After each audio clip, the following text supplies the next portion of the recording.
রাজধানীর সাম্প্রতিক যানজটের বড় কারণ বিশৃঙ্খলা। আগের মতো নিয়ম মানছে না কেউ। দেদারসে চলছে ব্যাটারি রিক্সা। 30 থেকে 40 মিনিট লাগার কথা, সেখানে হচ্ছে 1-1.5 ঘন্টা টাইম লেগে যাচ্ছে। ওই যে ওখান থেকে ইশারা দিচ্ছে, বারবার চলে যেতে বলছে, তারপরও দাঁড়িয়ে আছে। পিছে গাড়ি নেই তো এর লেগে বললাম। আরে শুনে না তো কথাবার্তা এগুলো, মামলা টামলা নাই, তারপরে আপনার কোনো কিছু ওই অফিসে আমাদের ফোর্সও কম। জাতিসংঘ অধিবেশনে যোগ দিতে নিউ ইয়র্কের পথে প্রধান উপদেষ্টা। ডক্টর ইউনূসের কারণে এবার বিশেষ গুরুত্ব পাবে বাংলাদেশ, বলছেন বিশ্লেষকরা। আশুলিয়া ও গাজীপুরে আবারও কিছু কারখানা বন্ধ। নৈরাজ্য ঠেকাতেই এমন সিদ্ধান্ত, বলছেন শিল্প মালিকরা। নিরাপত্তা নিশ্চিতে শিল্প পুলিশের টহল জোরদার। সিলেটের কোম্পানিগঞ্জ গোয়াইনঘাটে হরিণ লুট। 5 আগস্টের পর দখলে নেওয়া হয় সরকারি বেসরকারি বিপুল সম্পদ। স্থানীয় বিএনপি নেতা জড়িত, অভিযোগ এলাকাবাসী।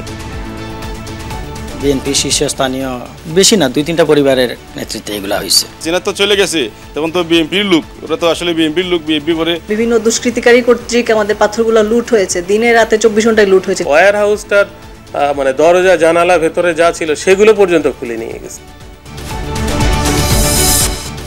চড়া সুদে বিগত সরকার বেপরোয়া ঋণ নেয়ায় বেড়েছে ঝুঁকি। জাতীয় স্বার্থকে প্রাধান্য না দেয়ায় এ দশা, বলছেন অর্থনীতিবিদরা। পাইপলাইনে থাকা ঋণ পর্যালোচনার তাগিদ।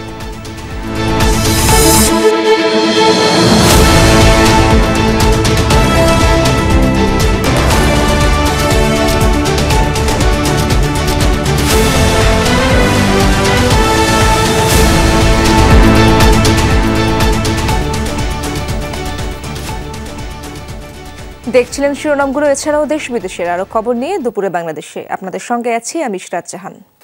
রাজধানীর রাস্তায় দিনের বেলায়ও চলছে দূরপাল্লার বাস। রাস্তায় দেদারসে চলছে ব্যাটারি চালিত রিক্সা। তার উপর সড়কের খানাখন্দেও তৈরি হচ্ছে যানজট। ট্রাফিক পুলিশ থেকেও নেই কেউ, অবশ্য আগের মতো মানছেও না পুলিশের নির্দেশ। রাজধানীর যানজটের নতুন এই কারণগুলো খুঁজে বের করেছেন সহকর্মী আকলাকুস সাফা। ছবি তুলেছেন তানভীর মোর্শেদ ও নাহিদ হোসেন।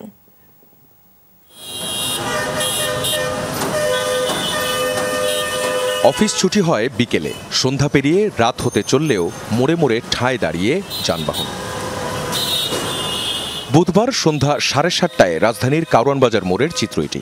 আটকে থাকা যানবাহনের আরোহীদের জানার উপায়ই নেই কখন পৌঁছাবেন গন্তব্যে। রাত পেরিয়ে সকাল, পরদিন কাজে বেরিয়ে আবারও সেই যানজট। মোহাম্মদপুর থেকে রওনা দিয়ে বাড়িধারার দিকে যাচ্ছেন বেসরকারি চাকরিজীবী প্রিয়াঙ্কা। বিজয় সরণি আসতেই চলে গেছে 1.5 ঘন্টা। নরমালি 30 থেকে 40 মিনিট লাগার কথা, সেখানে হচ্ছে 1-1.5 ঘন্টা টাইম লেগে যাচ্ছে। এমন অনেকেই আছেন হুট করে যানজট বেড়ে যাওয়ার কারণ খুঁজে পাচ্ছেন না। আসাদ গেট থেকে ফার্ম গেট আসতে লাগছে 1 ঘন্টা, মানে 1.5 ঘন্টা লাগছে। জানি না এখনো কত সময় লাগবে, তবে নর্মালি হচ্ছে 1.5 ঘন্টা বা 1 ঘন্টা। এত যানজটের কি কারণ? পুরো রাস্তা জুড়ে দিনের বেলাতেও চলছে দূরপাল্লার বাস। 1 কিলোমিটার রাস্তায় প্রতি 10 মিনিটে এমন বাস অন্তত 12টি। যানজটটা কম থাকতে পুলিশগুলো ক্লিয়ার করে দিতে পারে, পুলিশের সবাই ভয় পাইতো, এখন ওই জিনিসটা নাই। লোকাল গাড়িগুলো জাম করে দিচ্ছে, আমরা ওদের পিছিয়ে দাঁড়াই আছি। অর্ডার দিয়ে দিল নজর থেকে। এসি গাড়ি দিনের বেলা ঢুকতে পারতো না, নন এসি গাড়ি ঢুকতো। এখন ঢুকতে পারতো, যে সকালে গেছে দিক দিয়ে 2-3টা গাড়ি। মূল রাস্তায় দেদারসে উঠে পড়ছে ব্যাটারি চালিত অটোরিকশা। প্রতি মোড়ে মোড়ে সংযোগ সড়কের মুখগুলো আটকে পড়ছে এই রিকশার কারণে। রাস্তার মাঝেও যেখানে সেখানে ঘুরছে রিকশা, আটকে পড়ছে অন্যান্য যানবাহন। পুলিশ আছে বলার মতো? আগে জরিমানা রেকার করতো 600 টাকা, এখন তার রেকার নাই, 600 টাকা নাই। পুলিশেরও মানে না অটোওয়ালা, মানুষেরও মানে না। ট্রাফিকের ব্যবস্থা নাই, যে অটো রিক্সা এখানে আসার সাহস পাচ্ছে না, গলির ভিতরে থাকার কথা। দেখেন সারা রাস্তায় একটাও ট্রাফিক নাই। রাজধানীর প্রগতি সরণি থেকে রামপুরার রাস্তায় বিশৃঙ্খলা সবচেয়ে বেশি। এক মেরুলবাড্ডা মোড়ের চিত্র এটি। রাস্তার ব্যবহার এখানে যেমন খুশি তেমন। কেউ মাঝপথে দাঁড়িয়ে এমন মালামাল লোড করছে, বেশিরভাগ রিক্সা ঢুকে পড়ছে উল্টা পথে। তাছাড়া ব্যাটারি চালিত অটোরিকশা তো এখন যেখানে খুশি সেখানেই চলছে। প্রগতি সরণির এই রাস্তায় সবসময় একজন করে পুলিশ সার্জেন্ট থাকতই। 5 আগস্টের পর এখানে আর কোনো পুলিশি যে পাহারা অথবা নজরদারি সেটি না থাকায় এখন যাচ্ছে তাই অবস্থা মানুষের মধ্যে। যাচ্ছে তাই চলায় ঘটছে দুর্ঘটনা। তাৎক্ষণিক লেগে যাচ্ছে বাকবিতণ্ডা, সমাধান করার যেন কেউ নেই। উনি গাড়ি আমার চালাই দিয়ে আপনার সামনে আগায় নিয়ে চলে গেছে, তখন আমি হাত দিয়ে পারি। রাস্তায় এই ধরনের ঘটনাগুলো যখন আগে ঘটতো তখন তাৎক্ষণিকভাবে এর বিচার করত ট্রাফিক পুলিশ, কিন্তু রাস্তায় এখন ট্রাফিক পুলিশের দেখা নেই। তাই যে যার মতো আইন নিজের হাতে তুলে নিচ্ছে এবং অন্যরাও এসে বিচার করছে, ততক্ষণে পেছনে লেগে যাচ্ছে দীর্ঘ যানজট। রাস্তায় পুলিশ থেকেও নেই, কোনো কোনো পয়েন্টে দেখা যাচ্ছে তাদের নির্দেশ কেউ মানছে না। যেখানে দাঁড়াতে মানা পুলিশের সামনেই সেখানে দাঁড়াচ্ছে বাস। কথা শুনেন না? হ্যাঁ শুনি তো। শুনেন, ওই যে ওখান থেকে ইশারা দিচ্ছে, বারবার চলে যেতে বলছে, তারপরও দাঁড়িয়ে আছে। পিছে গাড়ি নেই তো, এর লেগে বললাম। আরে শুনে না তো কথাবার্তা এগুলো, মামলা টামলা নাই, তারপরে আপনার কোনো কিছু ওই অফিসে আমাদের ফোর্সও কম, ফোর্স আমরা এখানে আমি একজন ডিউটি করতেছি। 5 আগস্টের পর রাস্তায় ট্রাফিকের কাজ করেছিল শিক্ষার্থীরা। ব্র্যাক বিশ্ববিদ্যালয়ের এই শিক্ষার্থী বলছেন, পুলিশের ভীতির আসলে কোনো কারণ নেই। আপনারা যদি সঠিকভাবে মামলা দেন, আপনাদের উপরে কারো ক্ষমতা নেই আপনাদের উপরে চড়াও হওয়ার, কারণ আপনারা সঠিক পথে আছেন। পাবলিকেরও ঝামেলা আছে, পাবলিকরাও উল্টাপাল্টা চলাফেরা করতেছে। এছাড়াও একই পথে চলছে পাতাল মেট্রো রেলের কাজ।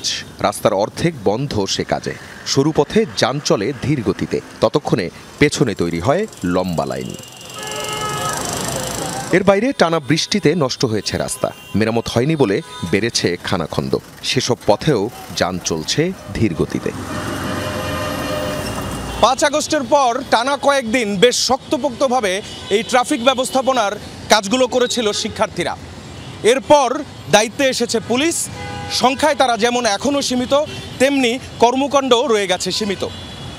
যানজট নিয়ন্ত্রণ তথা রাস্তার শৃঙ্খলা রক্ষায় পুলিশের যে কত বড় ভূমিকা তা এখন হাড়ে হাড়ে টের পাওয়া যাচ্ছে।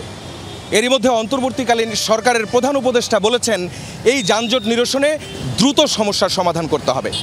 এখন দেখার অপেক্ষা কি করে অন্তর্বর্তীকালীন সরকার। আখলাক মুস্তাফা, যমুনা নিউজ, ঢাকা। দর্শক, রাজধানীর সড়কের পরিস্থিতি সম্পর্কে জানার চেষ্টা করব আরও আমার সহকর্মী আহমেদ রেজার কাছ থেকে। তিনি রয়েছেন বিজয় সরণি এলাকায়। আর রেজা, রাস্তায় যানজট আপনি কেমন দেখছেন এখন, এবং সেখানে ট্রাফিক পুলিশের তৎপরতাই বা কতটা চোখে পড়ছে?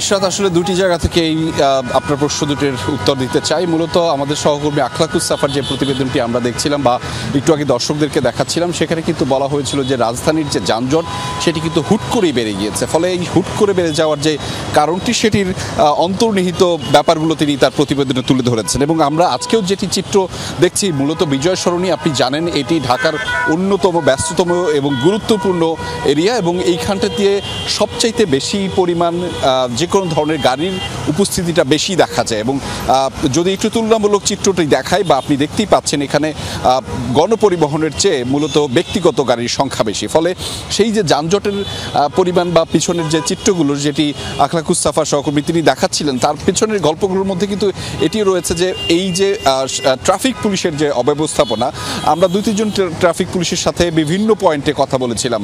তারা আসলে তেমনটি জানিয়েছিলেন যে এখানে এখন তারা একটা ট্রমা, একটা শঙ্কার মধ্য দিয়ে যাচ্ছেন। যে কোনো ধরনের সবচেয়ে বড় যেই জটিলতা হয়েছে তাদের জন্য, যে কোনো ধরনের কমান্ড দিতে বা যে কোনো ধরনের দায়িত্ব নিয়ে কোনো কথা বলার জন্য তারা আসলে সঠিকভাবে সেটি আরোপ করতে পারছেন কিনা কিংবা পারবেন কিনা, সেটি নিয়ে তারা একটা শঙ্কায় থাকেন, সন্দেহ থাকেন। ফলে তাদের যে মূল দায়িত্ব পালনে সেটি একটি বড় ধরনের বাধা হয়ে দাঁড়ায়। এবং একই সাথে আমরা একটু আগে যখন দেখছিলাম, বিশেষ করে শাহবাগ, সায়েন্স ল্যাব, মোহাম্মদপুর, ধানমন্ডি, এই এলাকাগুলো, সেখানে যদি যান আপনি দেখতে পাবেন সেখানকার যেই সড়কগুলো, সেখানে কিন্তু অটোরিকশা চলছে দেদারসে, যেগুলো দেখার জন্য আসলে কেউই নেই, কোনো কর্তৃপক্ষ নেই যারা এগুলো নিয়ে বিশেষভাবে বলতে পারে বা এগুলো নিয়ে বিশেষভাবে তদারকি করে কোনো ধরনের অ্যাকশন নিতে পারে। ফলে এই যে কাজগুলো, সেগুলো অর্থাৎ সেগুলো এই যানজট সৃষ্টি করার ক্ষেত্রে বড় ধরনের ভূমিকা রাখছে, এবং সেটি নিরসনে কর্তৃপক্ষের এগিয়ে আসা উচিত। বিশেষ করে অটো রিকশা বা ব্যাটারি চালিত যেই রিক্সাগুলো, সেগুলো যখন মহাসড়কে উঠে, আপনি জানেন যে বড় গাড়িগুলো যেগুলো চলে সেগুলোর গতি যেরকম থাকে, তারা কিন্তু সেই গতি স্লথ হয়ে যায়, ধীর হয়ে যায়। ফলে স্বাভাবিকভাবে রাস্তায় একটি গাড়ি যত গতি নিয়ে চলতে পারে তার চেয়ে অনেক কম গতিতে চলে, এবং এর পুরো প্রভাবটা কিন্তু রাস্তায় অন্যান্য গাড়ির সাথে পড়ে। ফলে সেগুলো বিষয়ে একই সাথে ট্রাফিক ব্যবস্থাপনা, এই ব্যাটারি চালিত যে রিক্সাগুলো রয়েছে সেগুলো ব্যবস্থাপনার এখনই আসলে সুরাহা করা দরকার। না হলে কিন্তু এই যে সংকট থেকে, সেটি নগরবাসী থেকে, সেই সংকট থেকে নগরবাসী কিন্তু মুক্তি পাবে না বা মুক্তি মিলবে না। ইশরাত। ধন্যবাদ রেজা। আশা করি দর্শক অনেকটা বিস্তারিত তথ্য পেল আপনাদের কাছ থেকে। বিভিন্ন দেশের রাষ্ট্রপ্রধানরা আসতে শুরু করেছেন জাতিসংঘ সাধারণ পরিষদের ৭৯তম অধিবেশনে। যুদ্ধ, সংঘাত, বৈশ্বিক অস্থিরতা, অভ্যন্তরীণ রাজনীতি, অর্থনৈতিক সংকট নানা বিষয়ে আলোচনা শেষে সমাধানের পথও বের করার চেষ্টা করবেন বিশ্ব নেতারা। তবে অন্যান্য বছরের চেয়ে এবার ডক্টর মোহাম্মদ ইউনূসের কারণে বাংলাদেশ বিশেষ গুরুত্ব পাবে বলে মনে করছেন বিশ্লেষকরা। ডক্টর ইউনূস এখন নিউ ইয়র্কের পথে রয়েছেন। জাতিসংঘের সদর দপ্তর থেকে আরও জানাচ্ছেন আমাদের বিশেষ প্রতিনিধি আব্দুল্লাহ তুহিন।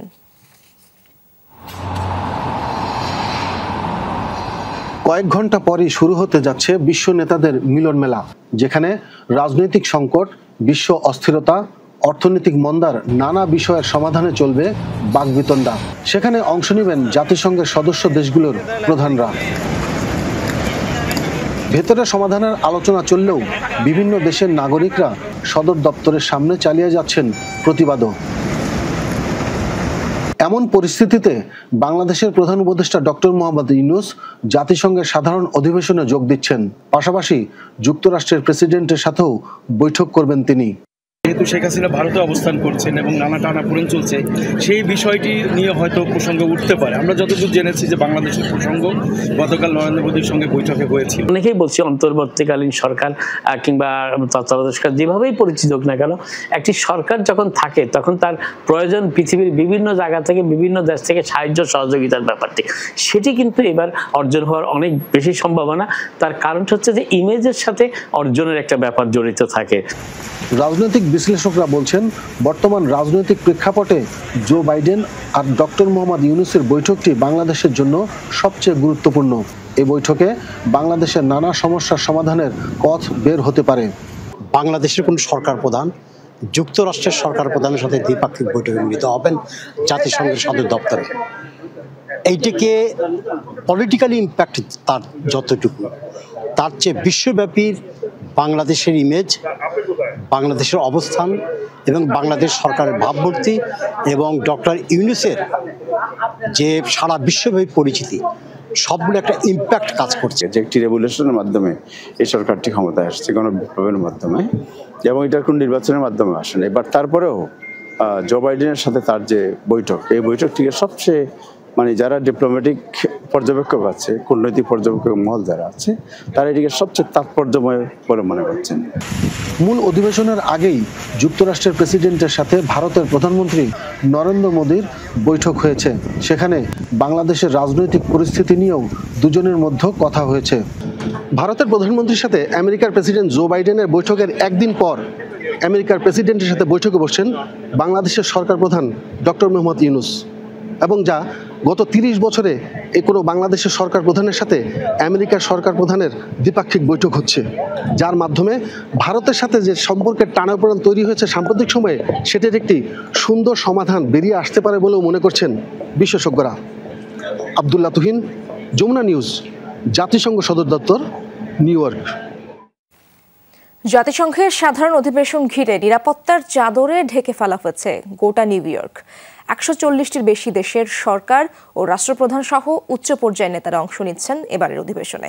তাদের নিরাপত্তা নিশ্চিতে জাতিসংঘের সদর দপ্তরে স্থাপন করা হয়েছে ১৪০০ অত্যাধুনিক সিসিটিভি ক্যামেরা। আশেপাশের এলাকায় নিরাপত্তা ব্যবস্থা জোরদারে মোতায়েন করা হয়েছে নিরাপত্তা বাহিনীর বিপুল সংখ্যক সদস্য। দেয়াল জুড়ে টিভি স্ক্রিন, সিসিটিভি ক্যামেরায় ধারণ করা ভিডিও পর্যবেক্ষণ করছেন জাতিসংঘ সিকিউরিটি অ্যান্ড সেফটি সার্ভিসের সদস্যরা। বিশেষ এই কক্ষটি পরিচিত ব্রেইন সেন্টার নামে। নিউ ইয়র্কে জাতিসংঘের সদর দপ্তরে মঙ্গলবার শুরু হতে যাচ্ছে বিভিন্ন দেশের শীর্ষ নেতাদের অংশগ্রহণে সাধারণ বিতর্ক। জাতিসংঘের সাধারণ পরিষদের অধিবেশন ও সাধারণ বিতর্ককে ঘিরে নেওয়া হয়েছে কয়েক স্তরের কঠোর নিরাপত্তা ব্যবস্থা। সব তথ্য প্রথমে ব্রেইন সেন্টারে আসে, আমরা সেগুলোকে বিশ্লেষণ করি এবং এখান থেকেই বন্টন করি। নজরদারির জন্য আমরা অনেকাংশে স্থানীয় বিভিন্ন নিরাপত্তা সংস্থার উপর নির্ভরশীল। পর্যবেক্ষণে তারা আমাদের সাহায্য করে। প্রতিটি গুরুত্বপূর্ণ জায়গায় আমাদের ক্যামেরা রয়েছে। বিশেষ বিশেষ সময়ে বিভিন্ন দেশ হতে আগত ২২,০০০ কূটনীতিক এবং আরও ২২,০০০ অন্যান্য সদস্যদের ওপর আমাদের একই সাথে নজর রাখতে হয়। এটিকে আমরা জয়েন্ট অপারেশন সেন্টারও বলে থাকি। জাতিসংঘের অধিবেশনে নিরাপত্তা নিশ্চিত করা খুবই জটিল প্রক্রিয়া। কেন্দ্রীয়ভাবে এখান থেকেই আমরা যোগাযোগ, দায়িত্ব বন্টন এবং নিরাপত্তাজনিত বিভিন্ন সিদ্ধান্ত নিয়ে থাকি। শুধুমাত্র জাতিসংঘের সদর দপ্তরেই রয়েছে 1400 অত্যাধুনিক লাইভ সিসিটিভি ক্যামেরা। অনুপ্রবেশকারীদের ঠেকাতে রয়েছে আধুনিক ডোর অ্যালার্ম। যে কোনো অনাকাঙ্ক্ষিত পরিস্থিতিতে বেজে উঠবে জরুরি সংকেত। ম্যানহাটন সহ আশেপাশের এলাকাগুলোতেও জোরদার করা হয়েছে নিরাপত্তা। 1400 ক্যামেরা একসাথে মনিটর করা সম্ভব না। এজন্য গুরুত্বপূর্ণ বিভিন্ন পয়েন্টে আমাদের নিরাপত্তা কর্মীরা অবস্থান করছেন। সন্দেহভাজন কোনো ব্যক্তি বা যে কোনো কিছু তাদের নজরে পড়লে আমাদের সেটা জানানো হয়। পরে আমরা নির্দিষ্ট ক্যামেরায় তার খোঁজ করি। জাতিসংঘের সবচেয়ে বড় এই বার্ষিক সম্মেলনে যোগ দিতে আসছেন 140-এর বেশি দেশের প্রতিনিধি। শুক্রবার সাধারণ পরিষদের ৭৯তম অধিবেশনে ভাষণ দেওয়ার কথা বাংলাদেশের অন্তর্বর্তী সরকারের প্রধান উপদেষ্টা ডক্টর মোহাম্মদ ইউনূসের। তাজরিয়ান সোবহান, যমুনা নিউজ। যুগ্ম ছাত্র জনতার ডাকা ৩ পার্বত্য জেলার ৭২ ঘণ্টার সড়ক নৌ অবরোধের শেষ দিন আজ। খাগড়াছড়ি জেলা শহরে হালকা যানবাহন চলছে, তবে এখনও ছাড়ছে না দূরপাল্লার গণপরিবহন। আটকে পড়েছেন সাজেক বেড়াতে যাওয়া পর্যটকরা। অভ্যন্তরীণ যান চলাচল স্বাভাবিক না হওয়ায় ভোগান্তিতে মানুষ। যোগাযোগ বিচ্ছিন্নতা দেখা দিয়েছে খাদ্য সংকট। এদিকে রাঙামাটিতে গাড়িতে অগ্নিসংযোগের প্রতিবাদে ডাকা পরিবহন ধর্মঘট প্রত্যাহার করেছেন মালিক শ্রমিকরা। সকাল থেকেই সীমিত পরিসরে ছেড়ে গেছে দূরপাল্লার যানবাহন। যুগ্ম ছাত্র জনতার অবরোধ চলছে বান্দরবানে, তবে স্বাভাবিক আছে যান চলাচল। ছেড়ে গেছে দূরপাল্লার বাস। শুধু বান্দরবান রাঙামাটি রুটে বাস চলাচল বন্ধ রয়েছে। সীমিত পরিসরে হলেও বিভিন্ন স্পটে যেতে পারছেন পর্যটকরা। আমাদের মনে হয় আগামীকাল সকাল থেকে যাবে সম্ভাবনা আছে, যদি অবরোধ না থাকে। এটা রাতের 12টা পর্যন্ত সম্ভবত শেষ হওয়ার সম্ভাবনা আর কি। টুরিস্টরা অনেক কষ্টে আছে এখানে। দর্শক, এই বিষয়ে আরো জানবো। খাগড়াছড়িতে রয়েছেন আমার সহকর্মী রিয়াজ রায়হান। রিয়াজ, আপনি তো সেখানে রয়েছেন। অবরোধের শেষ দিনের সার্বিক পরিস্থিতি আপনি কেমন দেখছেন, আমাদেরকে জানাবেন বিস্তারিত।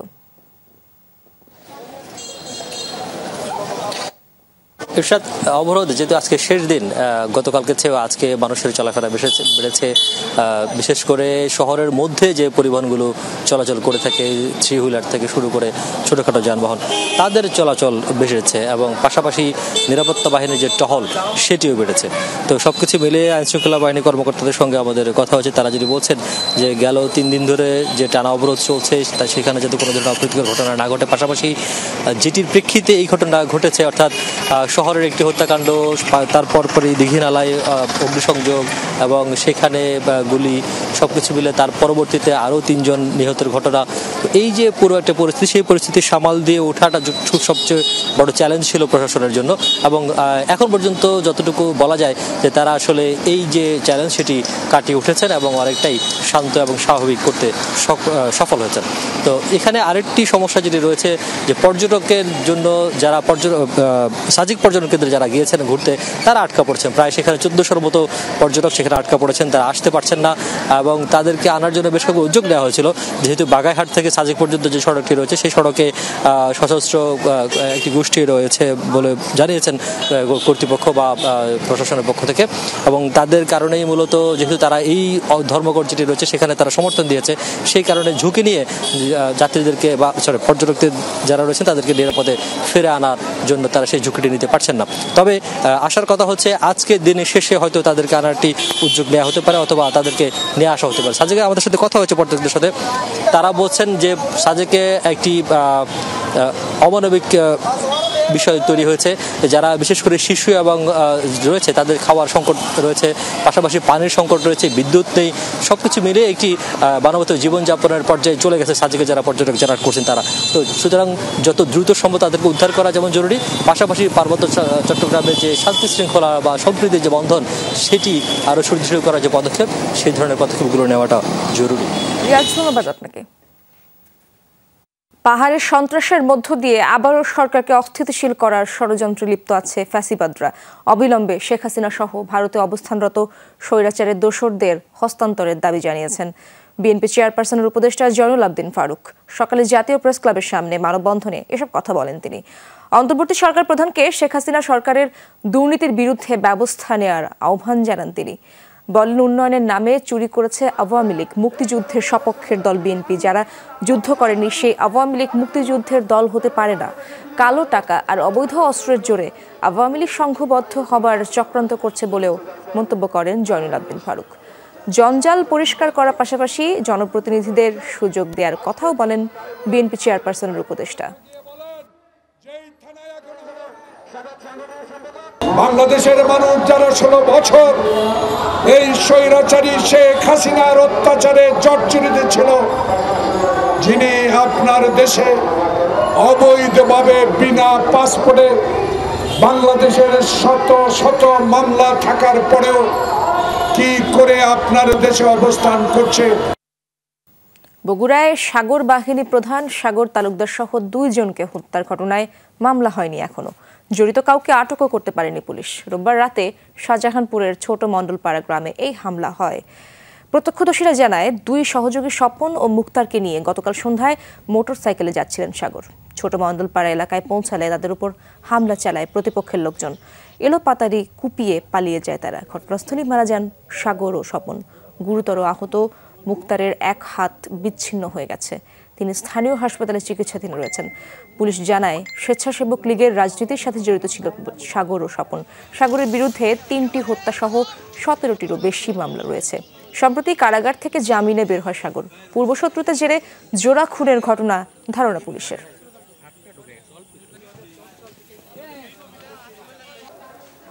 এদিকে লক্ষ্মীপুর চন্দ্রগঞ্জ ইউনিয়ন আওয়ামী লীগ নেতা নূর আলমকে পিটিয়ে হত্যার ঘটনাতেও মামলা হয়নি এখনো।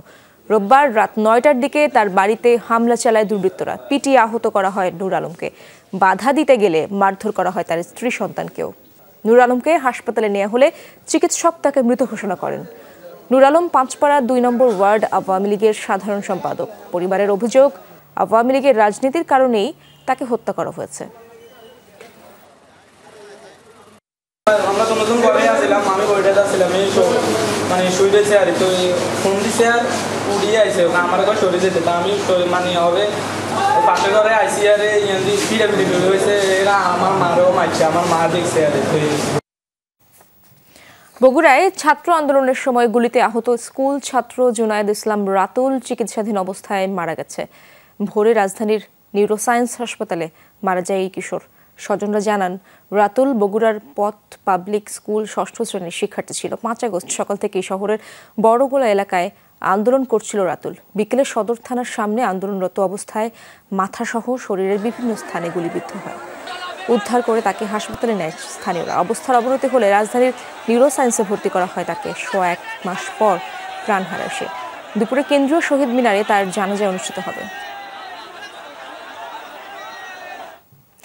ঢাকা বিশ্ববিদ্যালয়ে তোফাজ্জল হত্যাকাণ্ডের সাথে যারা জড়িত তাদের ইতোমধ্যে গ্রেফতার করা হয়েছে।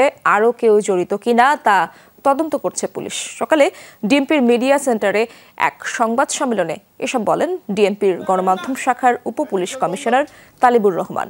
এ সময় 5 আগস্টের পর থেকে ডিএমপির বিভিন্ন কার্যক্রম তুলে ধরেন তিনি। জানান, আন্দোলনে যে 22টি থানায় ব্যাপক ভাঙচুর আর অস্ত্র লুটপাট হয়েছে, সেগুলোতে স্বাভাবিক কার্যক্রম চালাতে যে সংকট রয়েছে তা কাটিয়ে ওঠার চেষ্টা চলছে। বিভিন্ন জায়গা থেকে অবৈধ অস্ত্র উদ্ধার করা হচ্ছে। সড়কে শৃঙ্খলা ফেরাতে মানুষের নিরাপত্তা নিশ্চিত করতে কাজ করছে পুলিশ। ঢাকা বিশ্ববিদ্যালয় তারা নিজস্ব একটা তদন্ত কমিটি গঠন করেছে এবং তারা কিছু ফাইন্ডিংস তাদের মধ্যে দাখিল করেছে। তো আমরা তাদের সাথে নিয়মিত যোগাযোগ রাখছি এবং তাদের সাথে যোগাযোগ রেখে তাদের যে সাজেশন বলেন, তাদের যে পরামর্শ অনুযায়ী আমরা যে বাকি যারা এর সাথে জড়িত তাদের গ্রেফতারের জন্য আমাদের তৎপরতা অব্যাহত আছে। বৈষম্য বিরোধী ছাত্র আন্দোলনে গুরুতর আহত শিক্ষার্থীদের উন্নত চিকিৎসা দিতে রাজধানীর বিভিন্ন হাসপাতালে গেছেন চীনের চিকিৎসক দল। সকালে চক্ষু বিজ্ঞান ইনস্টিটিউটে যান চীনের 10 সদস্যের এই বিশেষজ্ঞ দল। এ সময় আন্দোলনে আহতদের মধ্যে চক্ষু বিজ্ঞান ইনস্টিটিউটে ভর্তি মোট 42 জন রোগীর শারীরিক অবস্থা সম্পর্কে খোঁজ খবর নেন তারা। হাসপাতালের চিকিৎসকরা জানান, সময় পেলে আহত সব শিক্ষার্থীকেই চিকিৎসা দেবে চীনের এই চিকিৎসক দল। আহতদের চিকিৎসার সুযোগ সুবিধা সম্পর্কেও তথ্য নেন তারা।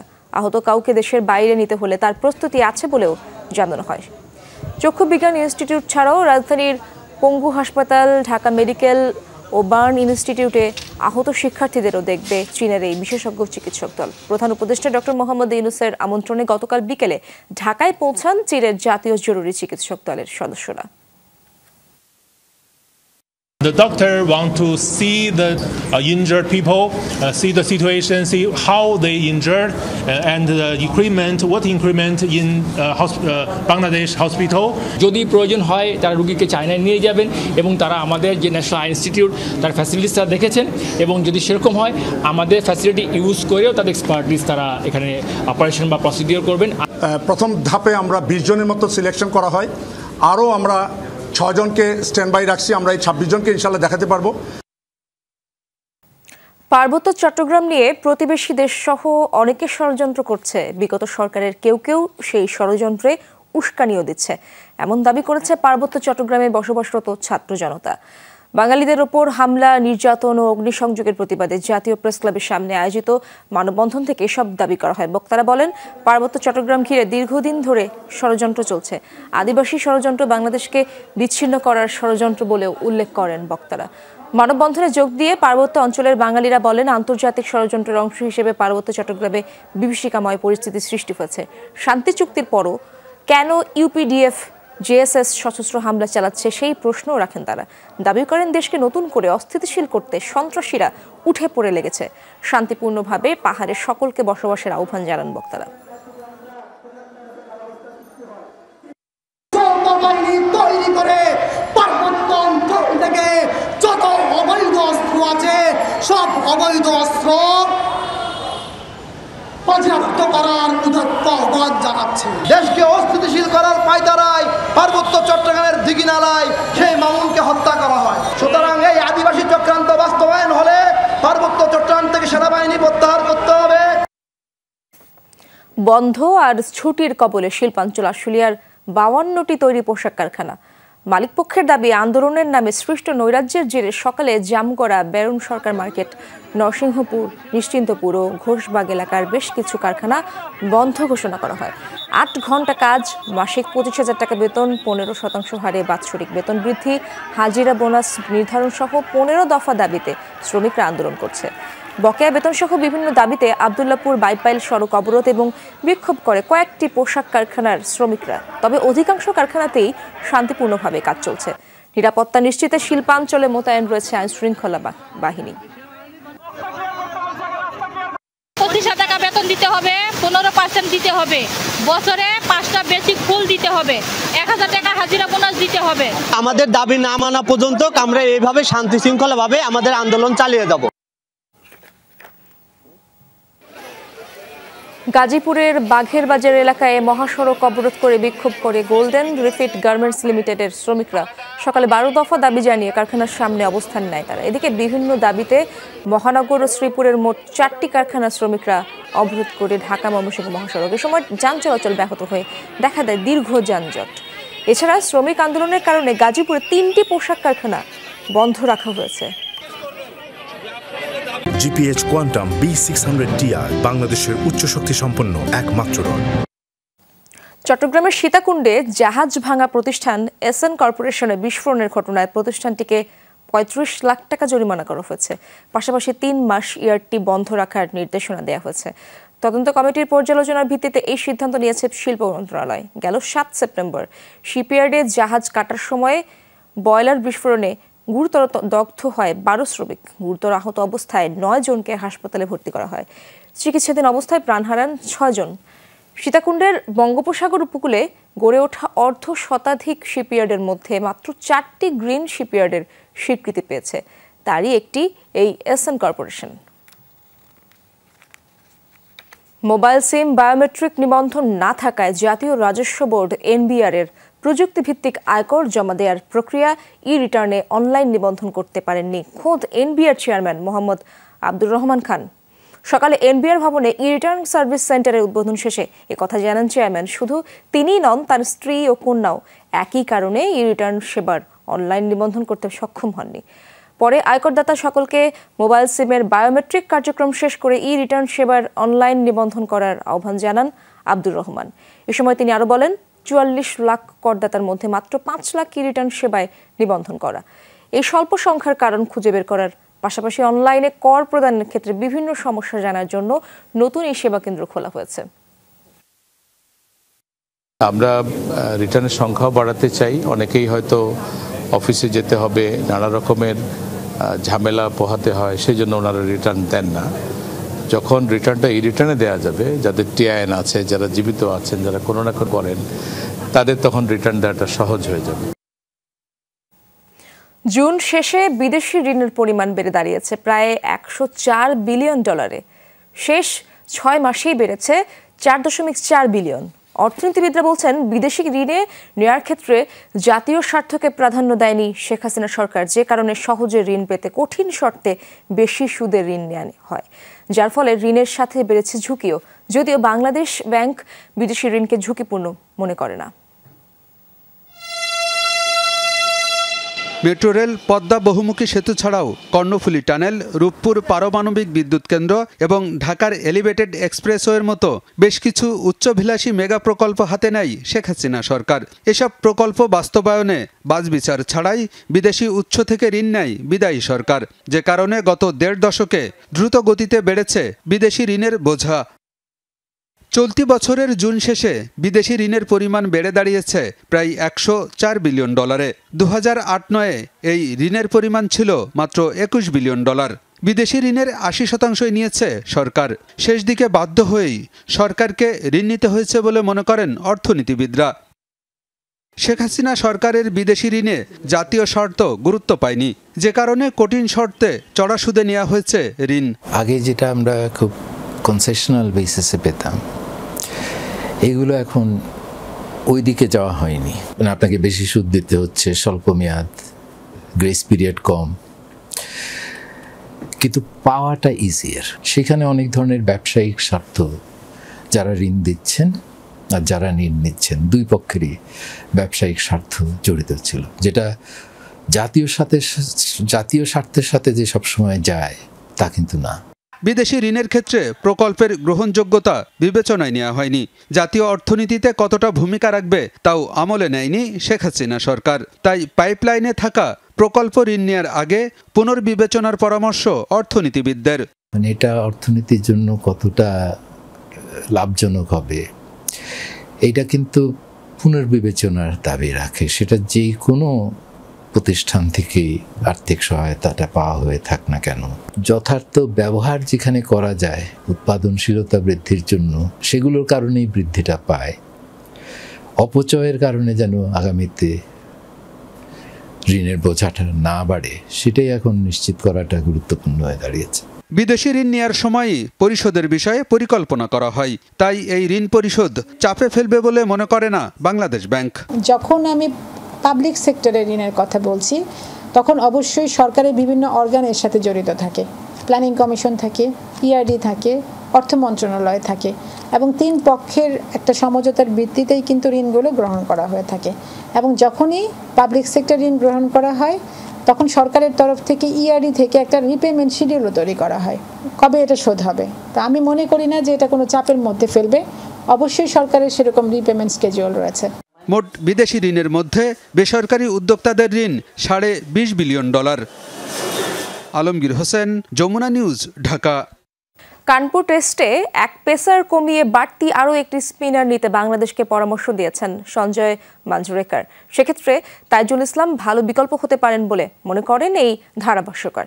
টাইগাররা দীর্ঘদিন ধরে টেস্ট ক্রিকেট খেললেও এখনও ধারাবাহিক নয় তাদের পারফরমেন্সে।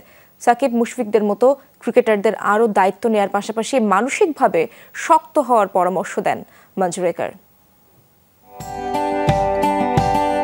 রাওয়ালপিন্ডির সুখস্মৃতি নিয়ে ভারতে পাড়ি জমিয়েছিল বাংলাদেশ ক্রিকেট দল। টেস্ট সিরিজে পাকিস্তানকে তাদেরই মাটিতে হোয়াইট ওয়াশের অর্জন অনুপ্রেরণা ছিল টাইগারদের জন্য। তবে ভারতের সিরিজের প্রথম টেস্টে হোঁচট খেল হাথুরু সিংহের শিষ্যরা। 3 পেসার খেলিয়েও কাঙ্ক্ষিত সাফল্য না পাওয়ায় হতাশ পুরো দল। রানের বিচারে 280 রানের হার ভারতের বিপক্ষে সবচেয়ে বড় ব্যবধানের হারের রেকর্ড টাইগারদের। বোলিং কিংবা ব্যাটিং কোনো বিভাগে খুব একটা স্বাচ্ছন্দ্যে দেখা যায়নি নাজমুল শান্তর দলকে। এমন পরিস্থিতি থেকে উঠে আসতে কানপুর টেস্টে এক পেসার কমিয়ে বাড়তি স্পিনার খেলানোর পরামর্শ দিয়েছেন সঞ্জয় মাঞ্জরেকর। সাকিব মিরাজের পাশাপাশি তাইজুল ইসলাম টাইগারদের বোলিং অ্যাটাকে গুরুত্বপূর্ণ ভূমিকা রাখতে পারেন বলে মনে করেন এই সাবেক ভারতীয় ব্যাটার। টার্নিং উইকেটে ভারতকে চাপে ফেলার ক্ষমতা আছে তাইজুলের। রোহিত বিরাটদের আটকাতে 3 পেসার খেলানোটা আদর্শ মনে হচ্ছে না।